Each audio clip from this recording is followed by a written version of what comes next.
So what are three foods that you absolutely have to have that you can't live without? I would say that I couldn't live without arepa.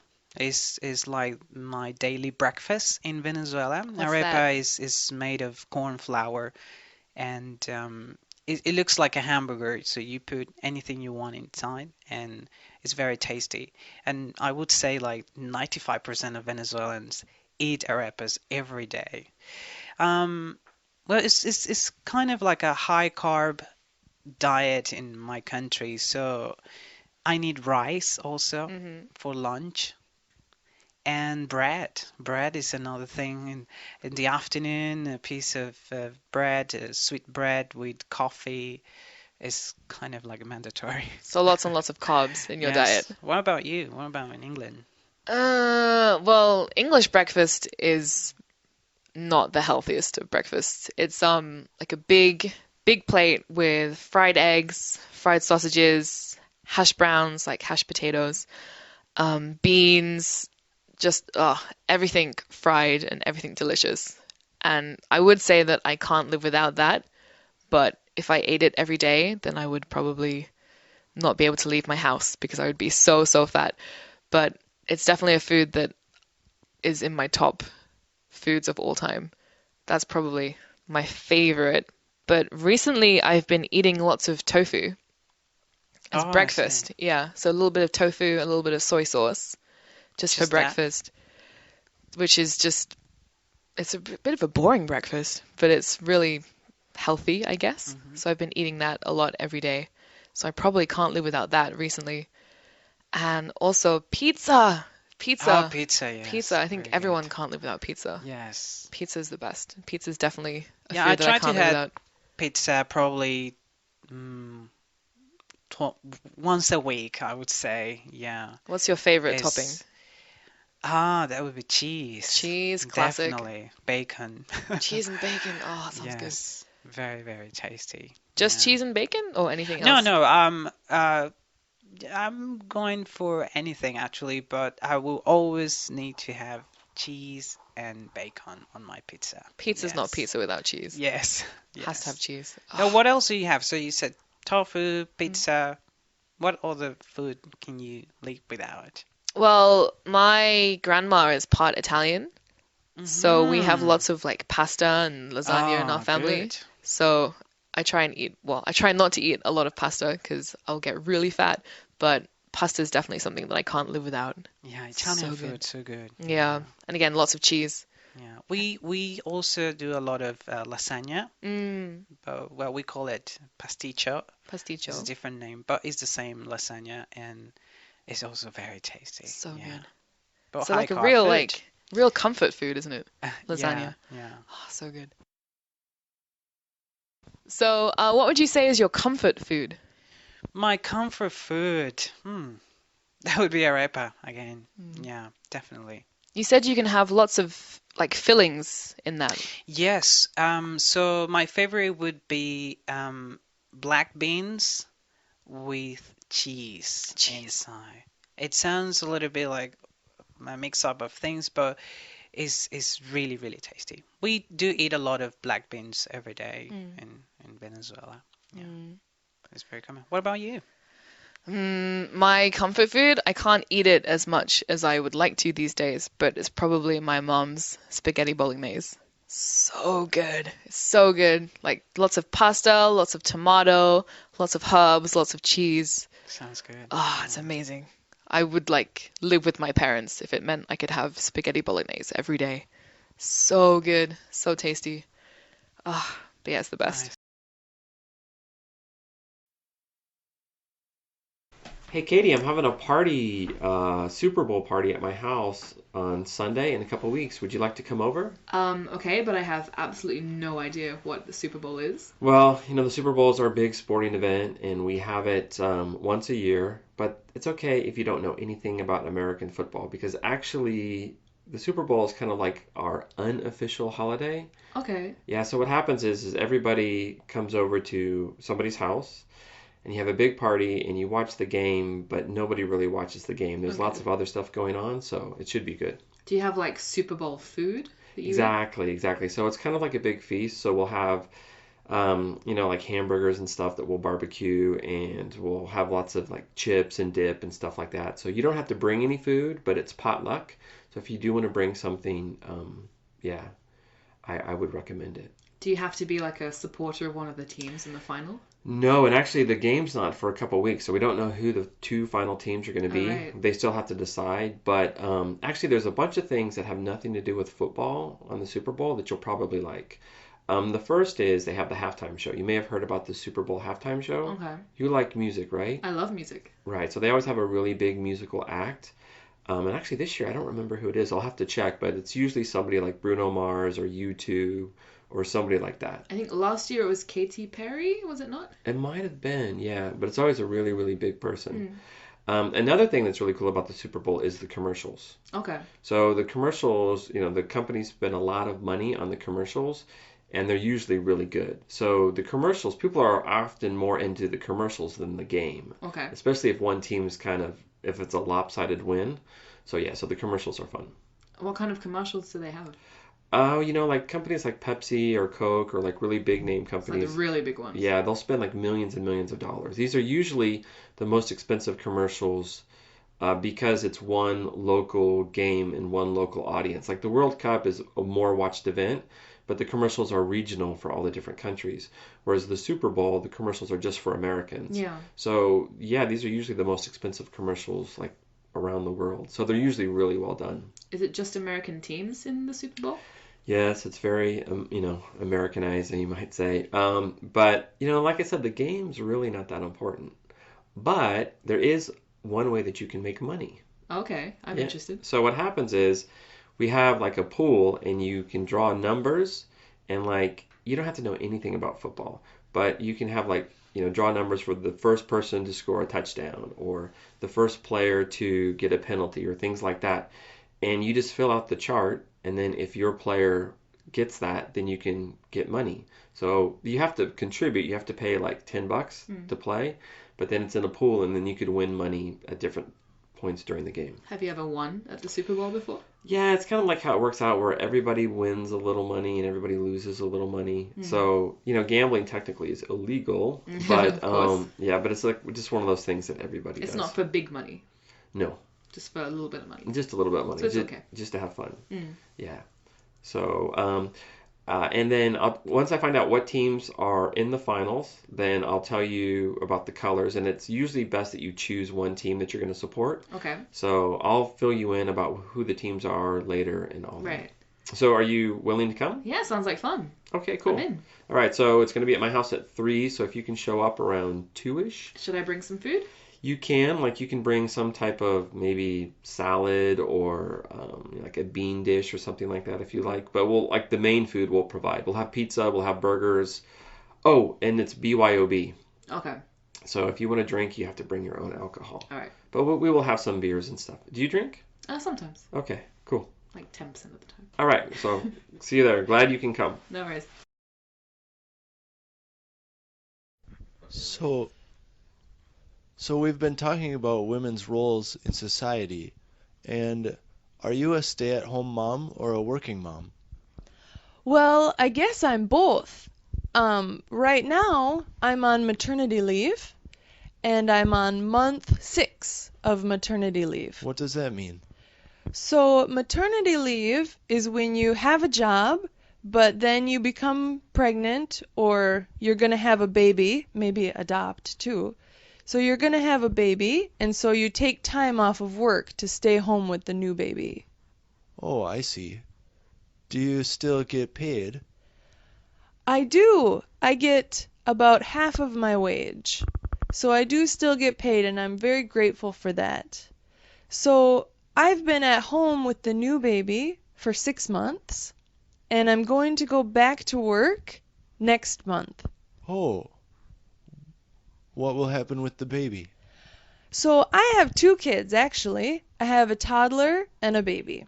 And both of them will go to daycare during the day. I see.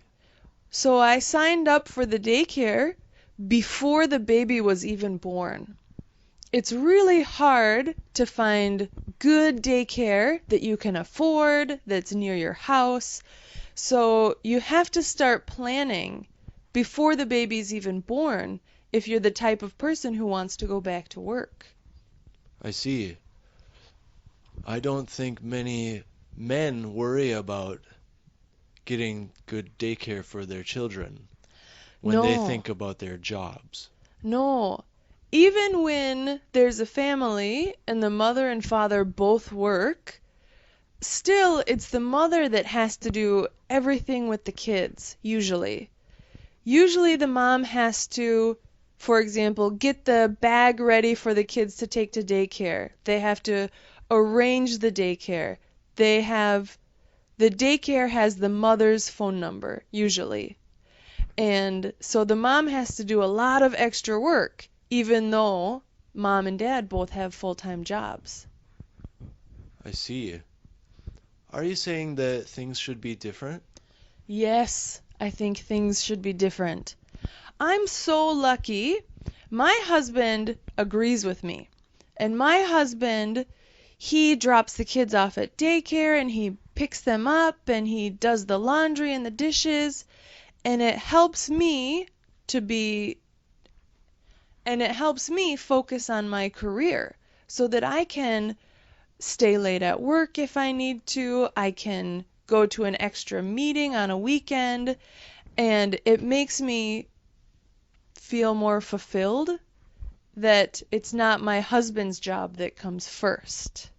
A lot of times, women make less money than men, and they put their job second to their husband, and it's not equal and it's not fair.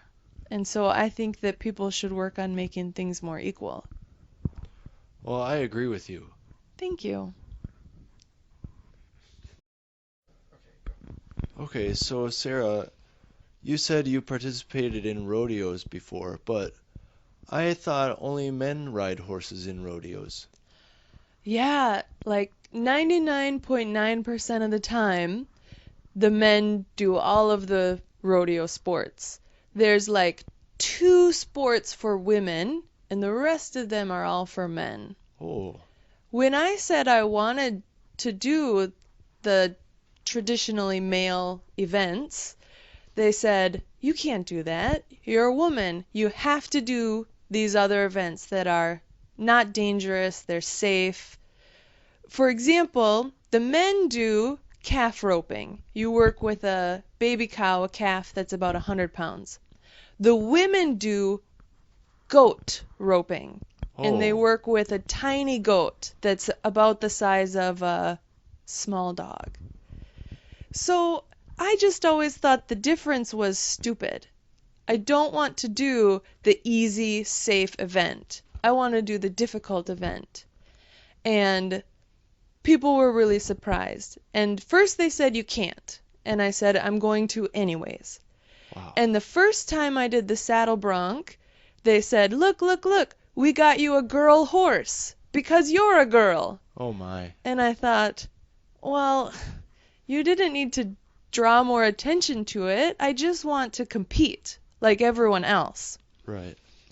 And my first time, I fell off the horse and I was really injured. And I was laying there, and one of my friends came running out. And he said, I thought he was going to help me up and help me leave because I was really hurt. And instead he said, "Hurry up, you got to get out of the arena because the next person wants to go." Oh wow. And I was really happy that he said that, actually, because he was just treating me the way he treated any other competitor. "Oh, get up, be tough, you're fine." Yeah. And I didn't want anyone to So help he me. didn't help you. Right. And I was really glad that he was treating me like everyone else. And when you see a rodeo, you'll see that the women do events where they can dress really nice. They always wear nice clothes, beautiful hat, they even have earrings and things on. And when the men do events, they're doing the events that they really have to use their muscles and get dirty, and I really liked doing those instead. I'm not saying one is better than the other. I'm just saying I liked to do the other one, and I think that maybe other women like to do the other events too. So, do you think the situation is improving? Are more girls joining rodeo now? I don't think so. I think the sport of rodeo is becoming less popular. Oh, So I think in the future there won't be more women in rodeo. There will just be fewer people in rodeo. oh, I see. Because the rodeo events, they're not very kind to the cows or the other animals. And as people get older, maybe they get more soft-hearted, like me, and they don't want to make the animals get tied up or chase the animals. And so Mm. I think fewer people are interested in rodeo these days. So, Sarah, you talked about competing in a rodeo. Have you done any other sports on horseback? Yeah, well, not a sport. I used to have a job, and my job was to take people on horseback into the mountains in Wyoming. And it was a really fun job. Every day we would saddle up maybe 15 or 20 horses, and then we would take beginners, people who had never ridden horses before, and we'd show them how to lead the horses and get on the horses, and then we'd go up into the mountains for 2 hours or 4 hours or sometimes all day. Well, that sounds great. Yeah, That was your job? that was my job, and it was really fun. We would walk along these cliffs, and people would get nervous and they'd say, "Oh no, isn't my horse gonna fall down the cliff?" And I'd say, "No, your horse doesn't want to fall down the cliff, just like you." Yeah, right. And the horses were really good. And to be honest, the horses mostly ignored the people on their backs. The Really? horses, they knew the path that we were taking. Oh, And sometimes people would want to do something that's dangerous, like go too fast or go a different way, yeah. and the horses would ignore the people and go the way they're supposed to. Oh, that's probably better. Yeah. What about wild animals? You're going on horseback trail rides through the mountains, right? Yeah. And the area we went through was famous for elk. We saw lots of elk. And you know, where there's elk, there are also the animals that eat elk. So there were mountain lions and bears. Bears. I never saw a bear, but I always told the people I was with, I said, "Don't worry, guys, if you see a bear, you don't have to be faster than the bear. You just have to be faster than the slowest horse." Oh, that's a good one. Yeah. Did the visitors like that joke? They did. They thought it was really funny until I pointed out which horse was the slowest. And then that person got really nervous. Yes, what about mountain lions? Did you see mountain lions? Did you ever see a mountain lion? I never saw a mountain lion, but one time the horses were all acting really nervous and they wouldn't go forward. And I didn't know why they were acting this way. Oh, They refused. And so I ended up turning around and we went off the trail and we had to make a big circle. really? And then later I found out that there had been a warning that there were mountain lions in the area. And so I think that's why the horses refused to go. Wow, those horses sound pretty smart. Yeah. Sometimes in the morning, when we are the first people on the trail, I would see tracks, like wolf tracks or cougar tracks. But I never saw the real animal. Oh, that's probably lucky. Yeah. Sounds like you had a really fun time at that job. Yeah, it was really fun, and we were outdoors every day. That was my favorite part. The air was so clean, and I loved working with the animals and being in the sunshine. It was great.